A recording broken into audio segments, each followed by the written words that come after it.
I think in Japan, there's not this sense that tomorrow is wiser than yesterday. They realize that humans seldom evolve in a straight line. We mostly go 2 steps forwards, 4 steps back, 3 steps sideways. And I think that's how human evolution has been. And technology here in Silicon Valley makes us assume that we're permanently advancing.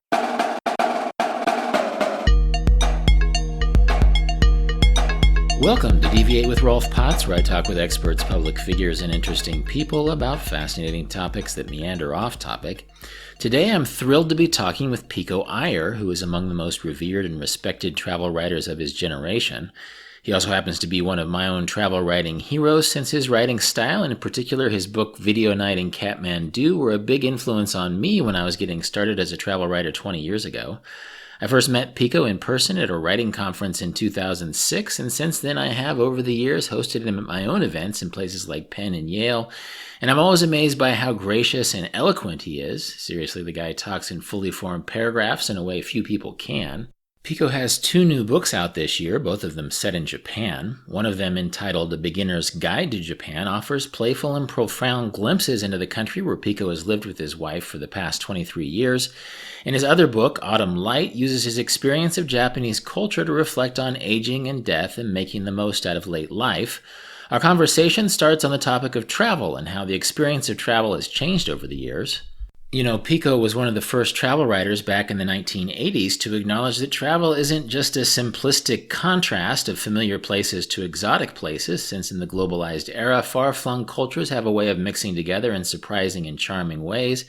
And as we discussed, this has only become more obvious as travel has become easier and more accessible for a new generation. Travel aside, Pico and I really dig into the themes of his new books, particularly making peace with impermanence and the idea of death, and how the Japanese view these concepts in ways that can be instructive and even comforting for those of us who live in cultures that tend to avoid talking about death and impermanence.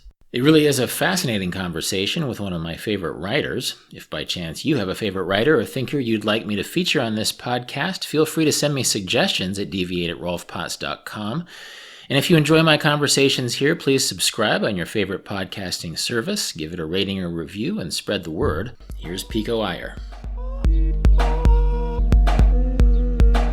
A lot of my listeners, and many of whom have probably read my most well-known book, which is Vagabonding, might not realize that along with John Muir and Walt Whitman, a big influence on my thinking in that book was Pico Iyer, and maybe specifically Video Night in Kathmandu. So I want to talk a little bit about travel before we move on to your new book. And really, Autumn Light is about impermanence in a sense. And that's something that really, as someone who's celebrating an anniversary of a very important travel event, it's interesting to see how deep time can affect the way you see things.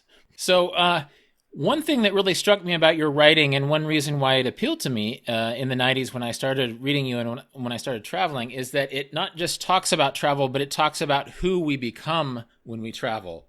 It talks about how travel turns us into, I think, simultaneously like sort of children, but also drunk adults. You know, that we're seeing through a prism that bends reality a little bit.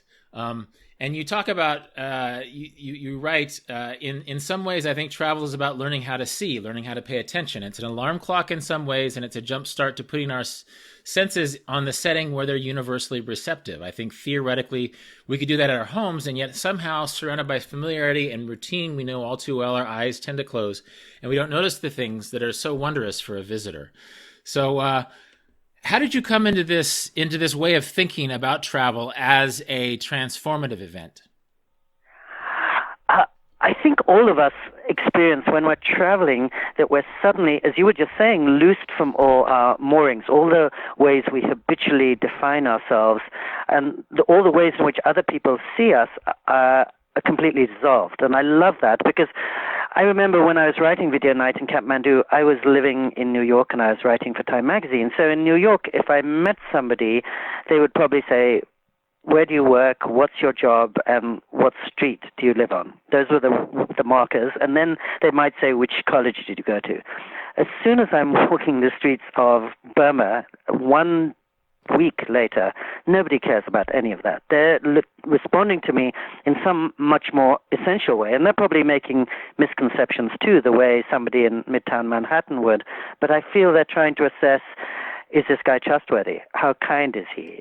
Does he look friendly? And that's much more important than anything on a business card or a resume.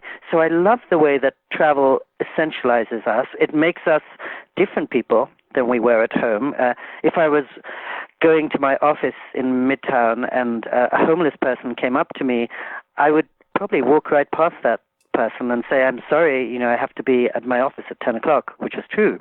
If I'm walking down the streets of Yangon and a homeless person comes up to me, I'm not going anywhere. I don't have any appointments, and I have to face that situation. I have to think what's the best response to him, and he's presenting me with a moral and emotional conundrum that it's my duty to address. So I think I felt freed by travel in that way, and it was like being given a blank page on which I could draft a version of my identity. I wasn't Pico, graduate of such and such, doing such and such. I was this loose creature in the world who could be taken in any possible direction. So I loved that, and I loved, of course, seeing how we look through the eyes of the people that we visit. And I often think whenever classical travel writing is often about, let's say, walking down the streets of Bombay and noticing how funny the locals look.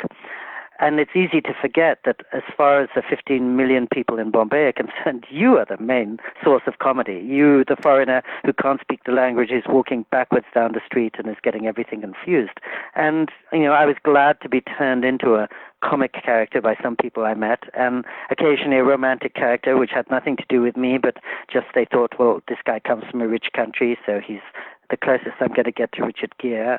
Or however they chose to see me, it was interesting and difficult to anticipate. So I love the way, characteristically, you instantly touch on a much more interesting aspect of travel than most people discuss, which is, as you say, the ways we are transformed by the decision to make the trip, but then transformed in surprising ways by the trip. And then I think the one thing I tried to do, especially in Video Night in Kathmandu, was to write each chapter in a completely different style to register the fact that when I was in the Philippines, I became a very open-hearted kind of earnest person. And then when I would go to Japan, I would become much more lyrical and self-contained and quiet, the way the Japanese are, and the way in which each country really remakes us in its own image. And I tried to reflect that so that the style, as much as the content of each chapter, would say something about, glamorous, overcrowded India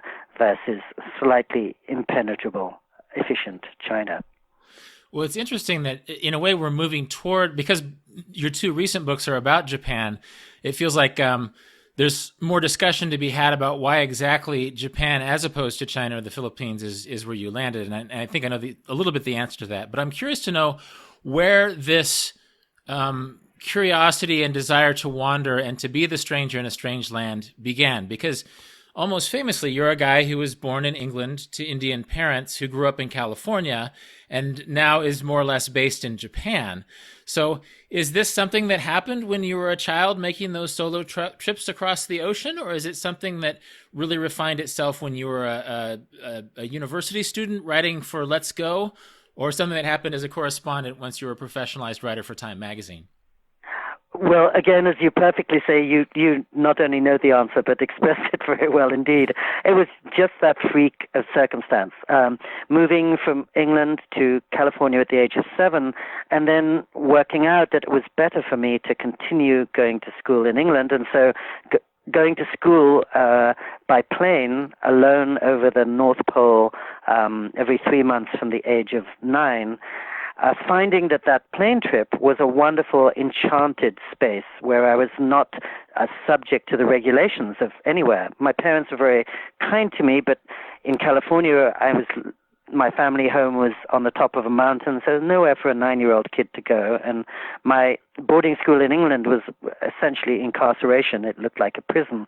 But as long as I was in the plane, I could get as much Coca-Cola as I wanted. I could meet all these fascinating people. The cabin attendants were dancing attention on me. I could watch movies. It was this great zone of possibility. And I realized that in some ways, I didn't belong to England, I didn't belong to California, but the passageways or the conspiracies between the two places were exactly where I felt at home. So I think it did grow. It began with that commute to school as a little boy, and travel became my second nature, really. Airports became kind of home for me. And then, as you probably remember, when I was 17, I actually ended up spending every season on a different continent, because the summer that after I turned 17, my parents took me around India to meet all my family and to meet my ancestral homeland that I'd never really seen. And then I went back to England for my last term at school, and then I came to California to work as a feckless busboy in a Mexican restaurant to save up some money. And then I got in a bus in Tijuana and went down to La Paz, Bolivia. And so by the time I showed up at college, I already knew that the wider world was infinitely more interesting and educational than anything I'd get in a classroom. And that in some ways, as Melville said, that the whaling ship was his Harvard and his Yale, and in some ways the Greyhound bus or the Pan American Highway was my Harvard and my Yale. And then I think the other aspect in all this was that I never usually keep a diary. But on that 3.5-month trip around Central and South America, when I was just 18, I couldn't stop transcribing things. And I knew there were aspects of every experience that no camera could catch, though I did have a little brownie camera.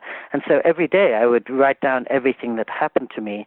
And that made me think later, well, if I've gone to all the trouble of writing it down for myself, I could inflict it on friends or even on strangers. And then I guess I studied nothing but literature for 8 years, not a single hour of any other subject, no history, no science, no languages, no social studies.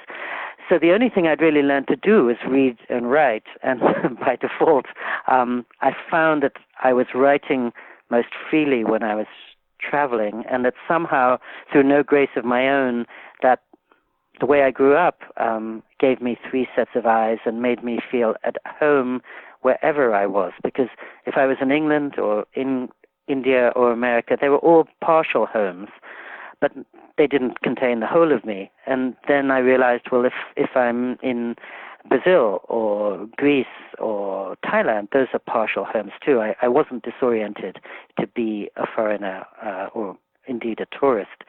So I think all of that coalesced, and then, as you say, beginning to come to that realization as I was serving time in grad school, my last 2 summers at graduate school, I did the Let's Go guidebooks, which was such a difficult training, but later I realized was a perfect training camp for travel writing, because I had to travel so quickly and take so many notes every day that it was ideal preparation for what I did later.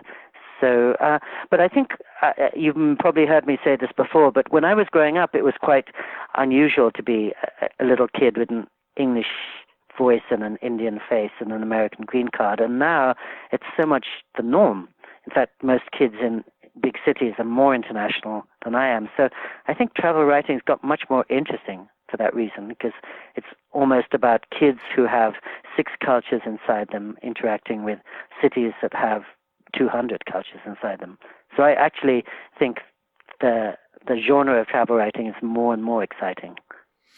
Yeah, well, one reason why it feels to me, or it felt to me, like your travel writing in the late 1980s, around the late time Video Night in Kathmandu came out, was kind of pioneering, is that it acknowledged the non-essentialist vision of travel and travelers, that there's East and there's West, which itself is sort of an essentialist distinction, but there's also a dialogue and a romance going on, and that there are certain illusions that are projected sort of in a joyful way by both parties on each other.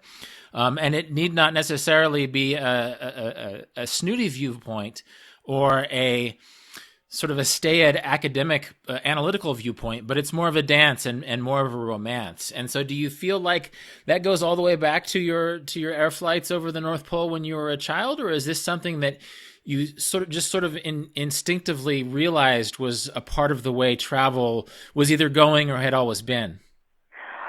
Well, that's a great question, and I think it does go all the way back to those travels as a child, because I was, quickly I became keenly aware, maybe at a subconscious level, that truly when I went to my 15th century English boarding school, it's no exaggeration to say all the boys there, what they really longed for was to be in California, and yes, in the summer of love, in the land of wide horizons, in the place of possibility where there was no history to hold you back. And then I would fly back to Santa Barbara in the middle of the counterculture, really.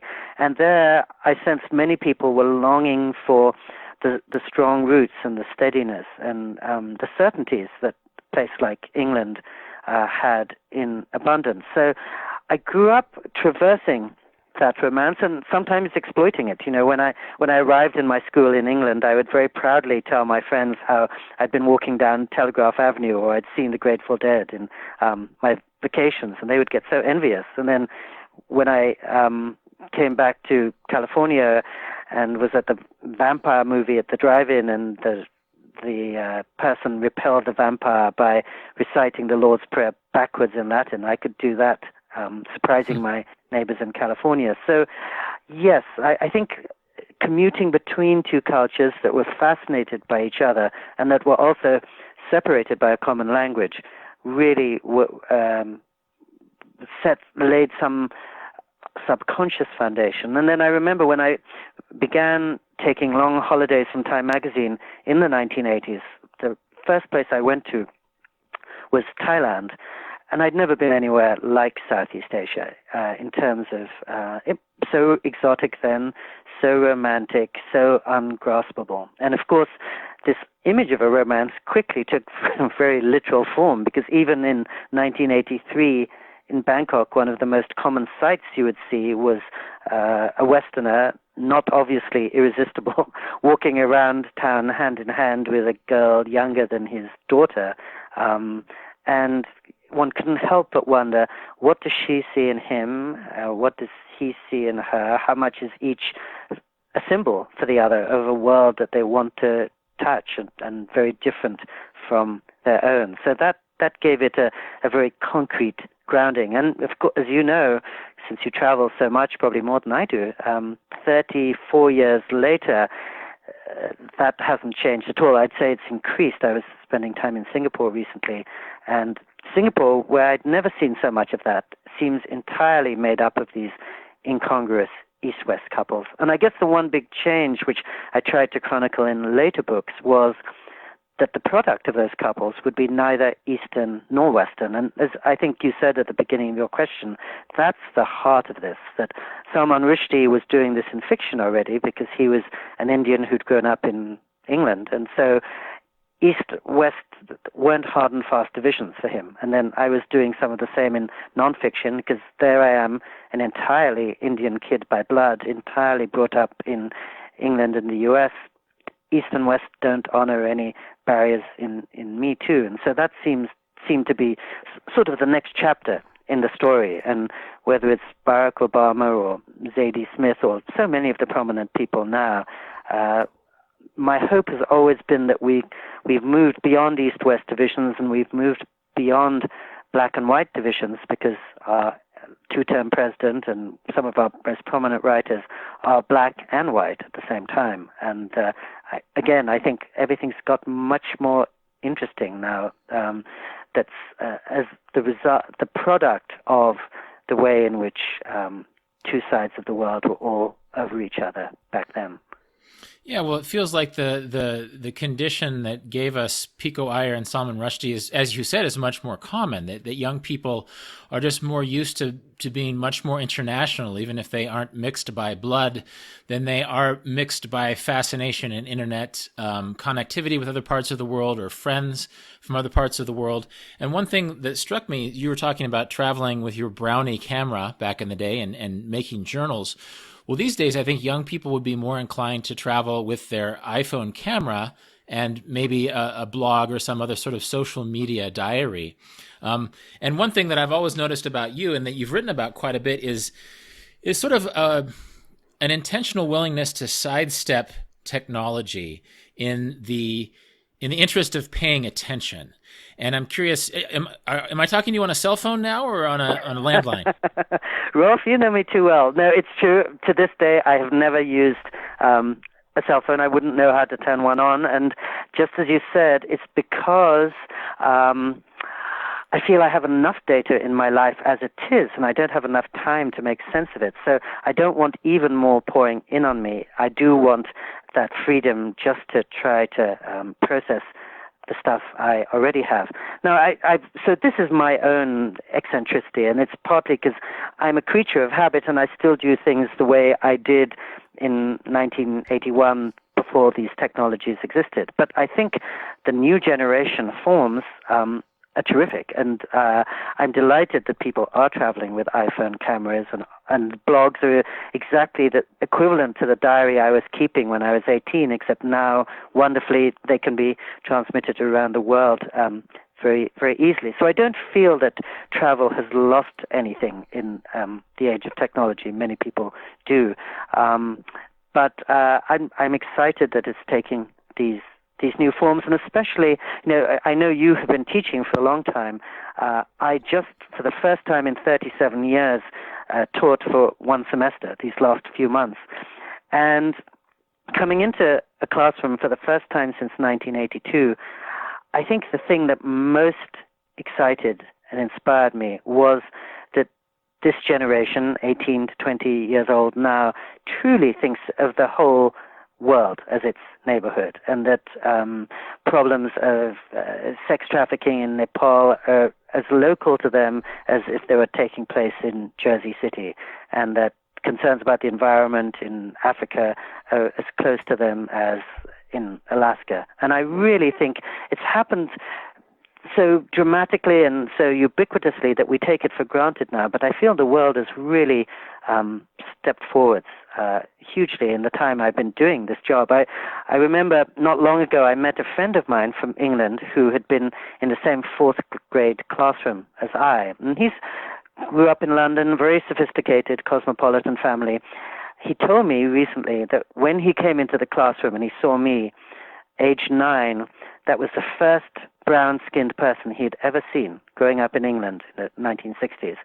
Now he has 4 daughters, and when growing up in London, and when they bring friends home, they never even think to tell their parents so-and-so's of Jamaican or Pakistani or Nigerian background. They're all just Londoners. And I think nationalism, we're all aware, is sort of on the rise, maybe partly because it's on the run. But I think really people are seeing far beyond the divisions that were so prominent when I grew up. And one of the striking things was I was teaching a version of travel writing this last semester. And so the first session of the first class, I thought, well, the only thing I can offer these 18, 19-year-old students is the fact I've been traveling for 45 years, and maybe I'd been to places that they haven't.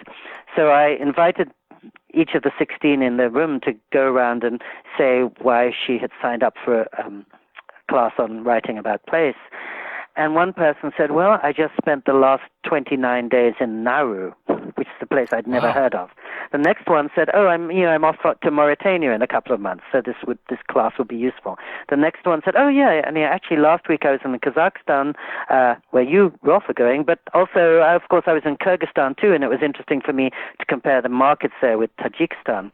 And within about 20 minutes, I saw these kids were far better traveled in their way than I. There were 2 from not very affluent families, and the university had sent each of them for a 9-month gap year before they even arrived at the university, and had sent one Mexican-American young woman from Sacramento to spend 9 months in Varanasi, India, had sent a young woman from New Jersey to spend 9 months in Changsha, China. So even the ones whose parents didn't have the resources to send them around the world, by the time they arrived at college, were deeply familiar with foreignness and being in a radically alien culture. And it continued the same way throughout term. We had a 1-week spring break, and different members of my class went to Singapore, China, Mexico City, Morocco. And when it came to the exam period, and as I say, these are not necessarily privileged or affluent students, but they're people who really have a hunger for the world, and they realize that they're in a generation where they can see the world as never before. So there's a 1-month exam period at the end of the semester. And I talked to one of my students, and I asked him what he was going to do in the summer, and he said, well, I've got this boring tech job, so I'm pretty much stuck here. And I said, oh, that's really a shame, because you're not going to be able to travel the way you love. And he said, no, that's true, but the first week of reading period, I'm going to go just to Israel for 4 days, and then the third week of reading period, I'm going to go to Morocco for a few days. And he'd worked out how, using miles, he could keep just flying around the world and seeing these interesting places, even when he was doing exams and on the brink of a fairly intense summer job. And so it all reminded me that whether they're using iPhones or blogs or what social media, whatever forms they're communicating through, they're inhabiting a new world beyond my expectation, and we'll see it in ways the likes of me could never have imagined. So when I was in my 20s, I thought, well, the mingling of cultures and Kentucky Fried Chicken in Beijing and Merle Haggard in the Philippines, that's something a little new that not so many people have written about. But I think now there's a whole different world out there that this new generation is claiming, which is really exciting. Yeah, well, I think technology on its good side, especially for this younger generation, it's demystified travel in a way that certainly didn't exist when I started traveling in the 1990s. And even young people who don't have the purview of a university can just go online and see someone who's not that much different than them. You don't have to be a fully privileged white male to see examples of people like you traveling the world these days. It's delightfully demystified travel. Although I'm wondering if there's a part, one really prescient quote of yours that I think might apply to younger generations who might not know this, is you said the one thing that technology doesn't provide for us with is a sense for how to make best use of technology. Put another way, the ability to gather information, which is now so crucial, is less important than the ability to sift through it. So to this younger generation who sees far less barriers to travel, even among less privileged people of society, how might you encourage them to navigate that technology as someone who really was able to become a global soul without it? Well, I always stress it took me a long time, could be 25 years, as a full-time freelance writer, to realize that my best writing took place when I was taking a walk or when I was away from my desk, and that there are certain things as a writer or as a person you can do when you're poring over the data and the micro details, but there are other things in terms of just understanding that you can only do when you're not distracted by the details and when you can really see the wood for the trees. So I think whether you're of my generation or of the current young generation, the only important thing is to leave certain of your distractions behind, the better to see the larger picture. And I'm so impressed that you excavated that quote of mine, because funnily enough, I remember that I delivered that line about technology for Wired magazine, the sort of epicenter of technology, in 1999, just when the tech companies were at their boom, and I think they asked various people to write on technology, and I thought back in the 20th century even, well, this is the one thing that technology can't give us, and that we have to go inwards to make sense of. But the two things that really surprised and impressed me when I was suddenly exposed to college-age kids this last term, and again, I feel embarrassed to talk about this because I know you've had a lot of exposure for many years to this generation, but for me it was a novelty, was almost every major writer, as I see it, that who's working in this field that I happen to mention, they didn't know. They were completely unfamiliar with what I would call the principal writers on place of the last 50 years. But every time I gave them a reading assignment, they were brilliant at taking apart a reading and understanding it and bringing critical faculties to it. And they were extraordinarily good writers too. I think much better than I and my friends were. So in that sense, again, it gave me hope that although their frame of reference might be more Game of Thrones than V.S. Naipaul or Peter Matheson, when confronted with a country or an experience or a piece of text, they had no problems at all in knowing exactly how to deal with it and how to respond to it very eloquently. And the university where I was teaching actually schools all the students in using a pen and notebook. So before I entered this classroom, I'd been sort of apprehensive that people would be on the phone all the time, and all I would see was laptops.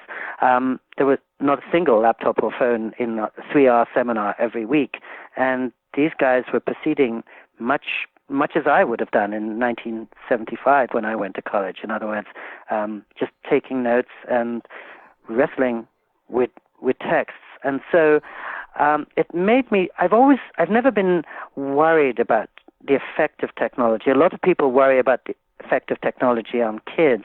And my sense has always been that humans are humans, and we always find a way to sort things out and find our balance. So when I was young, the two exciting forms of technology were the car and the TV. And pretty soon, I and many of my friends noticed that the car just drove us into a traffic jam and the TV was making us numb. And so many of my friends, like me, live more or less without a car and without a TV now. And kids who are high school age now are probably intoxicated with Instagram or FaceTime or whatever it might be. But in time, they'll find it's not making them happy, and I'm sure they'll reach to something else. So in that sense, when I was teaching recently, I didn't feel I needed to give any advice to 19 or 20-year-olds because I thought that they will come to their own good solutions. And of course, they understand these technologies much better than I do, so they'll probably come up with better answers than I could. Well, there is something really exciting about the idea of young people traveling and what they're in store for.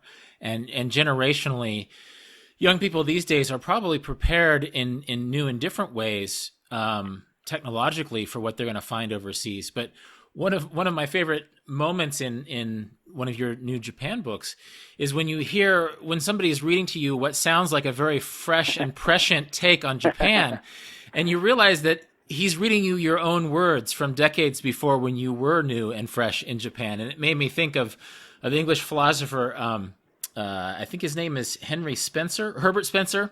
And he talks about a Frenchman he met who had been in England for 3 weeks and was really excited to write a book about England because he felt like he understood it.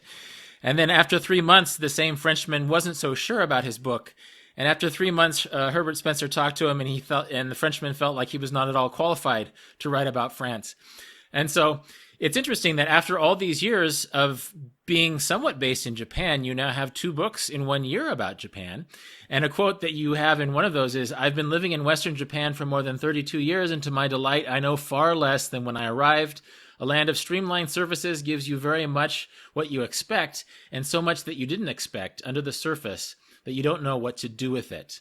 So what was the process over the course of these 32 years to coming to the point of no longer being an excited young traveler, but being this person who's been somewhat Japan-based for a long time and has finally come to the point where he feels like he can write about it? Rolf, you are such a good reader. Thank you for picking up those moments from 2 different books and stringing them together to form the perfect conclusion. I'm especially happy that you alighted on that moment when somebody was quoting to me from a book I'd written 30 years ago about Japan, and I didn't recognize it, because I think that book called Autumn Light is really about the strengths that autumn has that spring would envy, but in that case, the wisdom that spring has that autumn would envy. And indeed, as you said, when I arrived in Japan at the age of 30, I was so fresh and everything was so new to me that I really could see many, many more things than I can half a lifetime later. And it was amusing and tonic to be reminded of that. So I think in terms of these two books, there's probably too much I could say about them. But the first thing I would say is that, as you remember, I wrote a book after my first year in Japan in 1988 about my discovery of this country, this lifestyle, and a person, later my wife, who I hope will be mine forever. And it was very much about being released from my office in New York City and suddenly loose in this country that felt like my secret hidden home, and just the exhilaration of beginning to navigate a place. And I thought it'd be really interesting to write a book exactly 30 years and half a lifetime later, because, well, we all know it's very easy to fall in love, but it's quite hard to stay in love. And staying in love and being with, for example, the same person for 32 years involves different blessings and different challenges than being in that giddy honeymoon state. And so I very consciously, the book I wrote in 1988 had the subtitle 4 Seasons in Kyoto, and it was about a newcomer arriving in this magical ancient capital with 17 World Heritage Sites and 1,600 temples lining its hills, and being, of course, enchanted by a city like no other. My working subtitle for the book Autumn Lights 30 years later was A Season in the Suburbs. In other words, I wanted a subtitle as unexotic and boring and unappealing as possible, because I think at a certain point in life the challenge becomes it's easy to find the beauty and wonder in Kyoto, but how do you find the beauty and wonder in a completely anonymous suburban neighborhood and just going to the supermarket? And I think most of us do, and we have our own ways of doing so, but I thought that would be an interesting challenge for me. While I was writing this book, a friend from New York sent me this wonderful sentence from John Burroughs, the great writer and explorer, who said, "If you want to see something new, take the same walk every day." And so that's really what I've been doing for 26 years. I've been living in this generic suburb of Nara, Japan. It looks completely like a Steven Spielberg stage set. It couldn't look less like one's romantic image of Japan. Our little rented 2-room apartment has no tatami mats, no shoji screens. All the buildings in the neighborhood are Western style. All the streets are completely straight. There's not a single shrine or temple in our community. And even the 2 main drags are called school dory and park dory, using the English words, as if to convince my mostly elderly retired neighbors that they've attained their dream and made it to California. So it's a totally synthetic place. And I thought, well, how interesting to try to write about how one can get excited in a neighborhood that seems to have nothing going for it and to be not exotic at all, but in fact is a very deep and ancient and spirit-filled expression of a culture. I think of Japan as an old man in a Planet Hollywood t-shirt, and he's always up to the moment, he's very fashion conscious, he's got all the trappings of the West and the rest of the world, but that doesn't make him any less old or Japanese.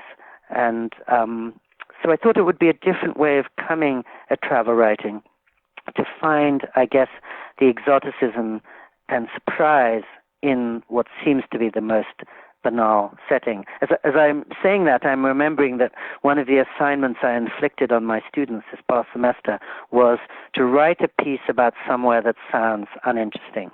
Because I think nowhere is uninteresting if you can bring an interested eye to it. And that you know, because you're such a student and teacher of travel writing, that a skillful writer, Philip Roth, can make a place like Newark, New Jersey, transfixing, absolutely transporting, whereas many a less talented writer will go to Tibet or Mali and the prose is absolutely flat. So I think I've always felt as a traveler that destinations are much less important than what we bring to them, and that if you're wide awake, just walk down the street wherever you happen to live, and it's full of secrets and surprises. Conversely, if you're kind of sleepwalking through life, you can go to Bhutan tomorrow and come back with nothing. Well, it's funny that you mentioned that, because literally in my classes I've said that the same thing, although my example is that Pico Iyer could go to the 7-Eleven and then find something compelling to write about. And that's so funny, because the thing that I really grabbed onto from Autumn Light is the fact that a recurring place that you travel to is a health center where you play ping pong with elderly people. And I actually knew that this is something you did, because I think in something you wrote earlier, you said that one reason why you enjoy not being technologically centered is that instead of staring at your iPad at home, you can go and play ping pong in the community center. And here, years later now, here's a book that involves, in that very 7-Eleven sense, going to a health center and playing ping pong with older people. So in life and in writing, why ping pong with elderly people? No, it's so interesting to hear you say all this, Rolf, because I remember when I brought out my last major book, which was 7 years ago, we did an interview by email, and I think you were the first and so far last person ever to ask me about my ping pong skills, even then. So I was very impressed that you'd already intuited that this was a shadow theme in my life. But so my book is about autumn, and therefore about things ending. It begins with the death of my father-in-law, my 86-year-old mother-in-law being moved to a nursing home. I'm worried about my 82-year-old mother who's living alone on the top of a mountain in California. And the years are accelerating, and each year the autumn is equally radiant around me in Japan, but each year I'm 1 year closer to oblivion. So it's about impermanence and that Japanese sense that we find delight in things precisely because they don't last. And it's about what they sometimes say in Japan, which is life is a joyful participation in a world of sorrows. And how do we bring the real joy of life and the inevitable sorrow of life into the same picture? So given this framework that's about the coming of the cold and the dark, autumn leading to winter, I thought it was really important to have a place of light and delight and excitement. So that's why in between my walking around temples and contemplating the falling leaves, as you said so well, I walk up a hill 15 minutes every day and play ping pong with my friends in their 70s and their 80s.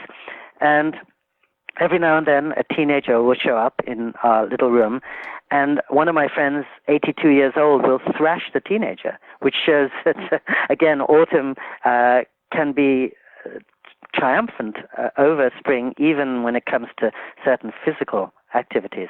But I wanted to make sure that there was this counterpoint, because the beauty of the ping pong circle, and this is true of any club that we're a member of, is every time I go, there's a slightly different set of people there, but in some ways it's exactly the same, and it's offering me the same release every day. And in Japan they say that the water is always churning, but the river stays the same.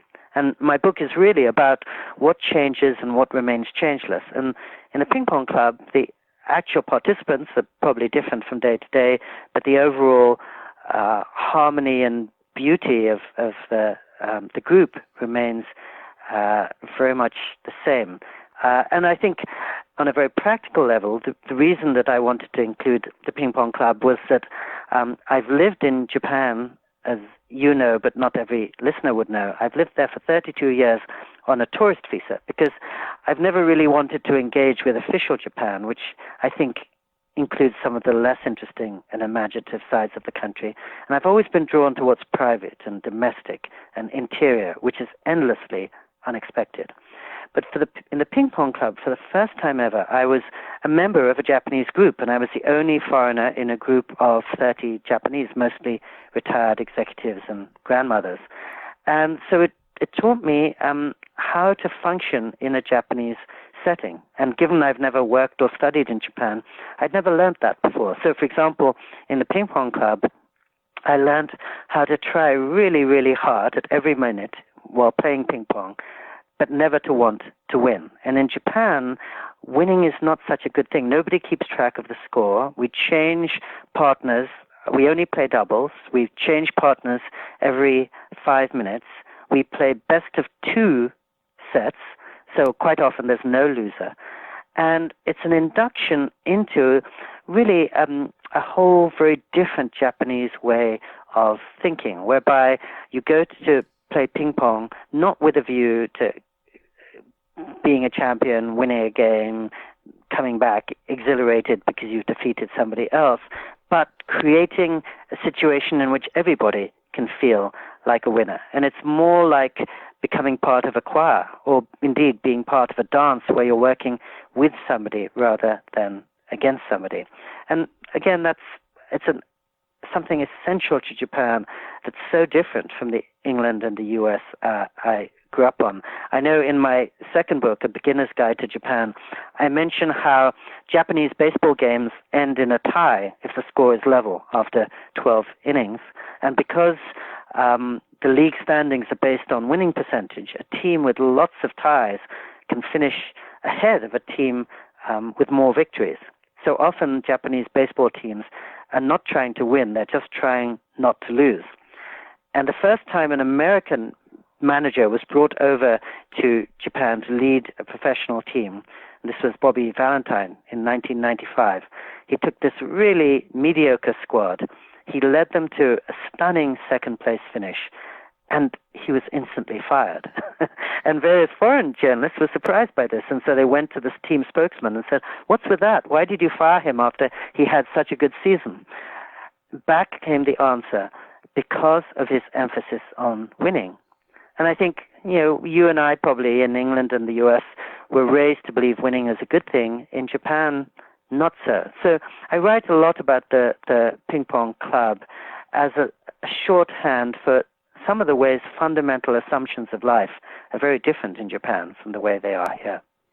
Well, I think it's interesting that you mentioned that your favorite baseball team, it just has packed stadiums even when they're doing very terribly. Yes. And as someone my favorite team is the Kansas City Royals, who won the World Series 4 years ago and now are not so good, and now their stadium is not so full. So I think there's something very Japan specific about that. And I'm curious about other Japan specificity of aging and impermanence. You don't just go to play ping pong in a culture where there's a different relationship with losing games, but you're also in a country where more diapers, as you say, are sold to the elderly than to babies. It's an aging population. And so I'm curious to know, is the relationship with time, you mentioned, you quote Philip Larkin, you say everyone tries to ignore the passing of time. It feels like perhaps Japan is not quite so oblivious to the passing of time. How does that affect people's relationship to age in Japan?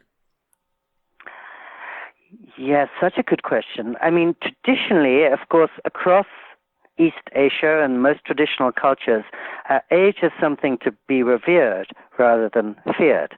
I'm sitting here in California today talking to you, and around me in Santa Barbara, I think many people are trying to look and feel as young as possible. And often people are assessed on the basis of how fresh they look. When you go to Japan, or probably parts of China still, the older you are, the better, because the wiser you are expected to be. And in Japan, you quickly find out that one of the first polite questions you'd ask somebody when you meet them is, "How old are you?" Because then you know where you stand in relation to them, how deeply to bow, what kind of honorifics to use, how much to defer to them, depending on whether they're 65 or 85. So my feeling is that, as you say, I think impermanence is common to everywhere. And I think you have autumn in Kansas, and you certainly have autumn in New England, and it's radiant here too.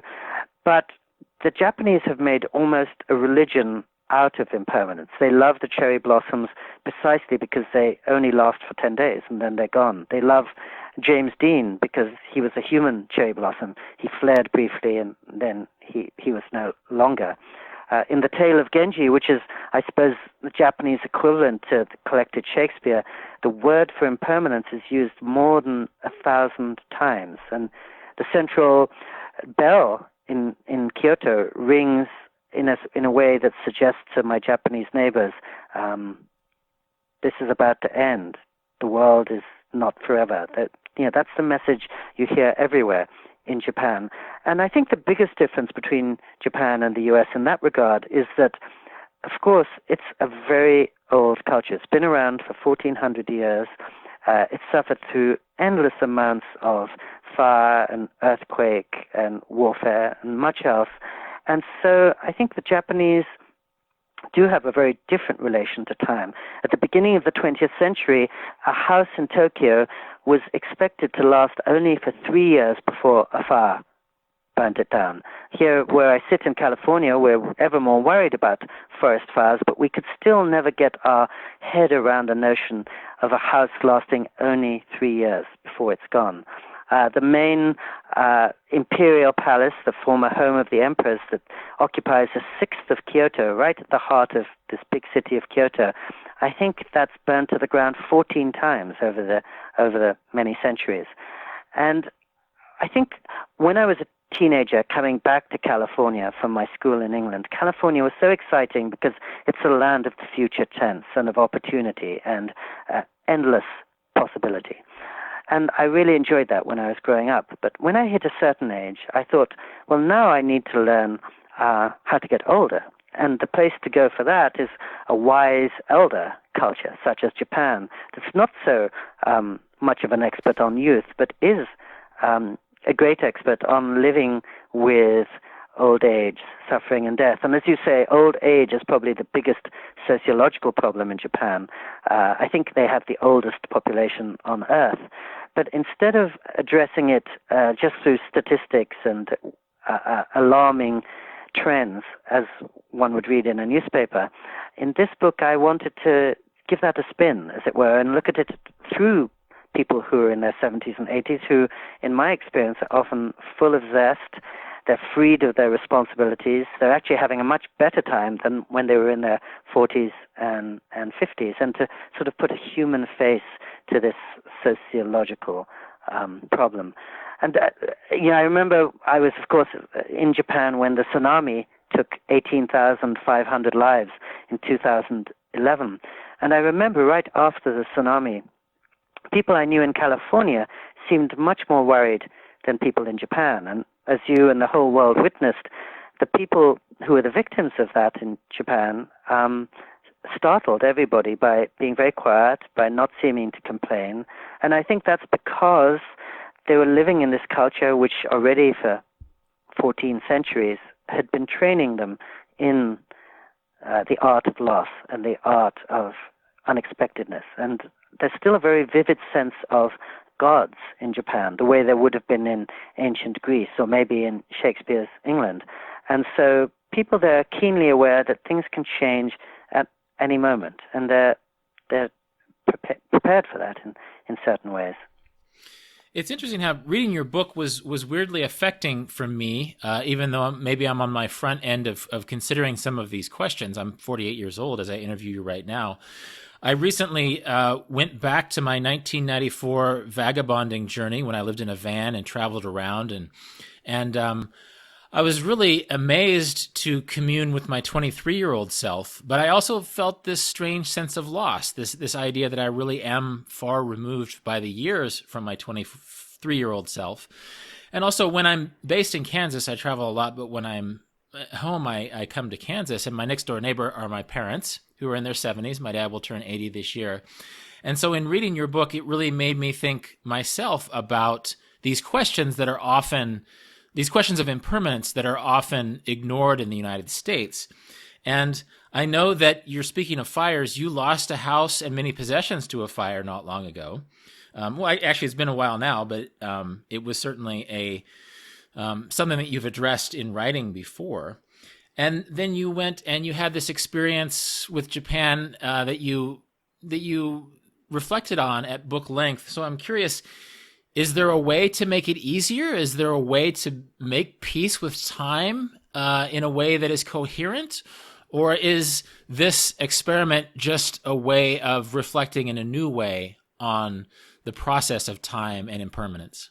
Well, Henry David Thoreau, who's been really one of my heroes and companions since I was a little kid, he has this wonderful sentence about how if death is seen as a law and not an accident, it changes everything. In other words, we can't be shocked by death or by approaching death, because that's the fate of all humans.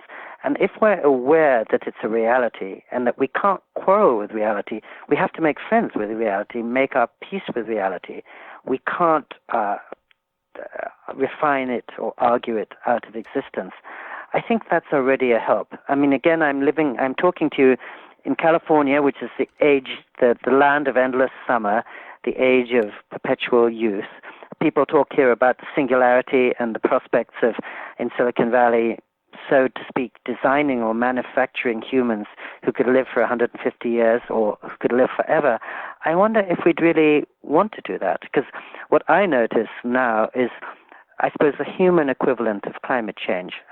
Happily, your parents are still a little too young for this, but we all know many, many people who, well, humans are living longer than they've ever lived before, but many, many people are living for 5 years, 10 years, 15 years after their minds have begun to come apart. And their bodies are still there, but you get the sense that they're very tired and they want to go to sleep for good. And I spend a lot of time with palliative physicians, and it's interesting to see how regular physicians are often professionally committed to keeping humans alive.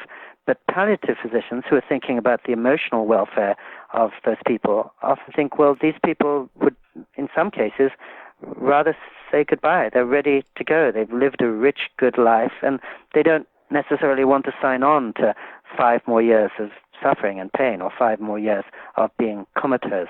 So I'm not a wise person who could offer answers to how to deal with impermanence or death, but I do think in everything in life, how we look at things makes a huge difference. I remember when my house did burn down and I literally lost everything I own in the world, including my next 3 books and all the notes I've been collecting to make a literary career.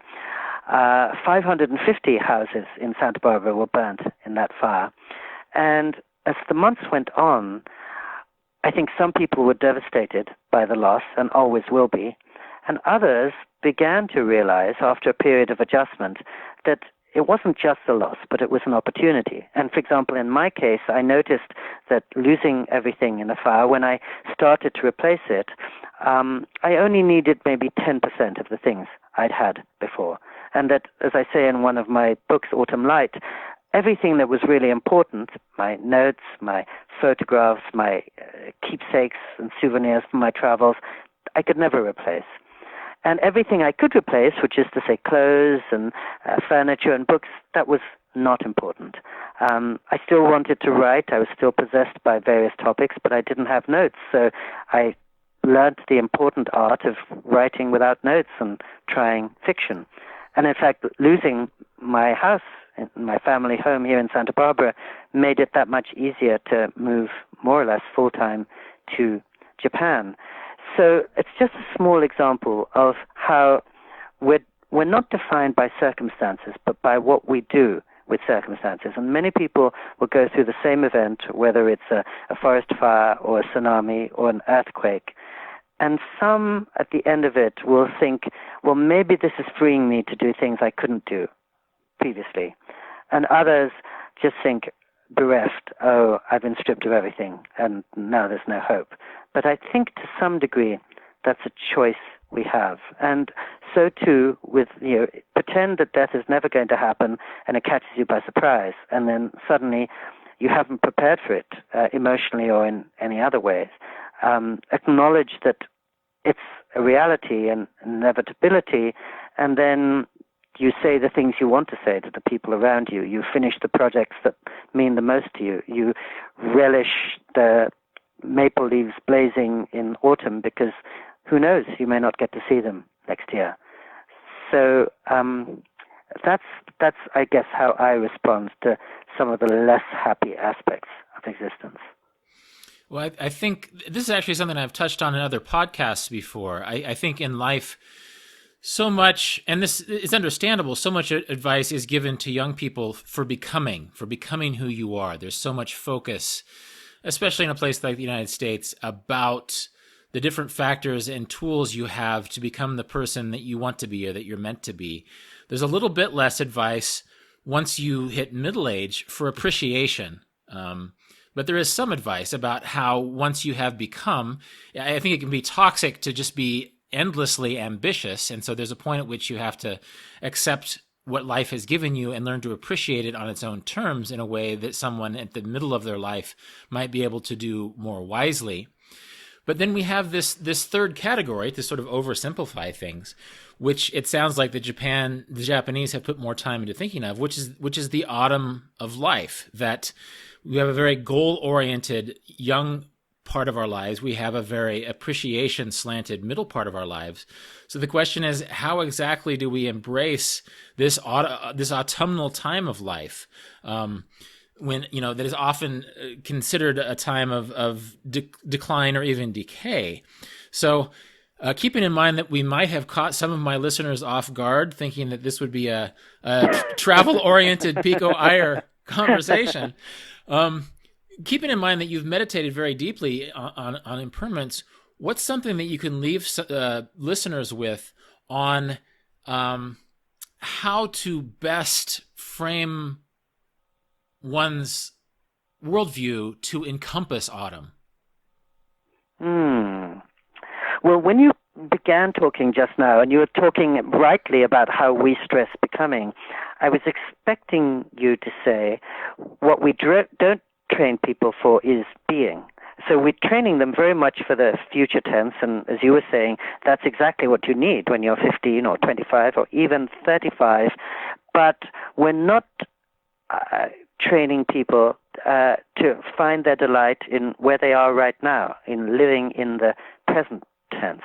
And one of the things I notice about Japan is people have a great gift for appreciation, and they don't pitch their expectations too high. What I find, going back and forth between California and Japan, in many ways I feel that they're almost opposites. And California is a great land of expectation, but what I run into a lot here is disappointment, that people have beautiful ideals, but when reality can't be transformed to exist in accordance with those ideals, they're crushed or brokenhearted. My Japanese friends pitch their expectations much lower, but therefore they're really happy at whatever comes along. And I think in my book called The Beginner's Guide to Japan, I talk about how when I first arrived in Japan in 1985, I said to myself, well, America is the land of can, possibility. Japan is the land of must, duty and responsibility. And I think that might be a little simplistic. It's the kind of thing you think of when you're in your 20s and you arrive in a very different place. But I think what Japan is aware of is that freedom is best enjoyed within limits. In other words, that a sonnet is often more beautiful than free verse because it's got some shape to it. That famously, tennis is most fun when there's a net there. If there isn't a net, there's no game of tennis.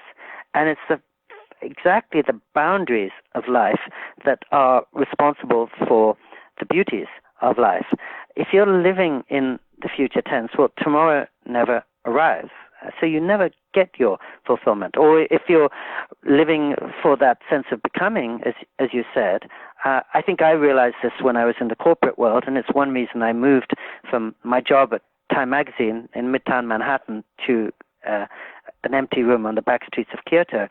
So when I was at Time Magazine, when I arrived, I wanted to be a good writer, and then I wanted to write cover stories, and then I wanted to write the Man of the Year story. And each time I received an attainment, I thought, now I have to look to the next one. And I realized at some point that's never ending. I'm never going to be satisfied. I'm never going to be fulfilled because, if I won the Nobel Prize, maybe I would think, why can I not win the MacArthur Genius Grant or something beyond? And there's no end to that sense of goals, to as you were saying so well.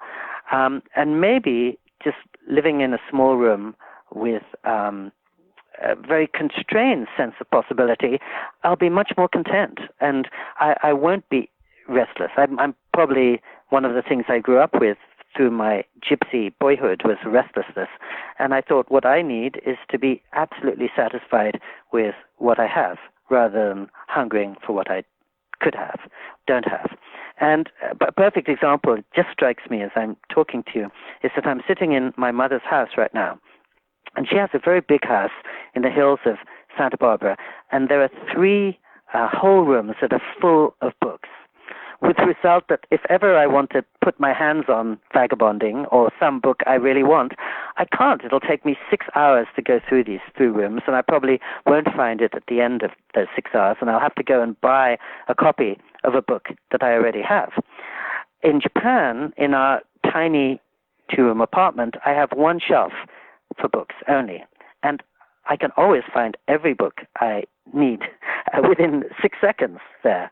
I'm, in other words, I'm not drowning under an overabundance of choice, and that having 1 shelf of books makes me much happier than having 3 whole rooms of books. And living in a rented apartment for which my wife and I pay $700 a month as if we were still students actually makes me happier than being in this big house right now in a privileged resort town in California. That the more isn't better, and that a room with nothing in it can fill you up much more than a room with clutter. So that's a long and digressive answer, and probably it doesn't leave your listeners with anything specific about autumn, except that the beauty of autumn is that it's got spring inside it. And to that extent, it'll always be wiser than spring. The young reporter who arrived in Japan and quoted lots of lines to me from my 30-year-old book that I didn't recognize pointed out that I saw things when I was 30 that I couldn't see at 60. But I think I'm much calmer at 60 than I was at 30, partly because autumn goes deeper in one's spirit than spring. And spring is the first step towards summer, which is the first step towards autumn, whereas autumn is the first step towards winter, which is the first step towards spring. And insofar as I think in Japan, there's not this sense that tomorrow is wiser than yesterday. They realize that humans seldom evolve in a straight line. We mostly go 2 steps forwards, 4 steps back, 3 steps sideways. And I think that's how human evolution has been. And technology here in Silicon Valley makes us assume that we're permanently advancing. But I think in our own lives, as in our relations with our parents, our siblings, our loved ones, we realize that we're often lurching backwards. We're not moving in a steady line. And I think this book, Autumn Light, is very much about that fact. Progress doesn't move in a straight line. Decline doesn't move in a straight line.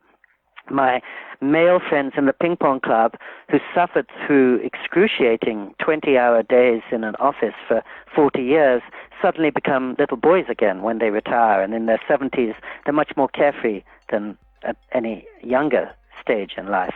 And that therefore we can't really second guess nature, and I think I trust cycles much more than I trust the myth of progress. And of course, America is the envy of the world because of its belief in progress, and those of us from older cultures love America because of its confidence in the future tense, and that's something it'll always offer to the world. But a future tense without a sense of past is a bit out of proportion, maybe.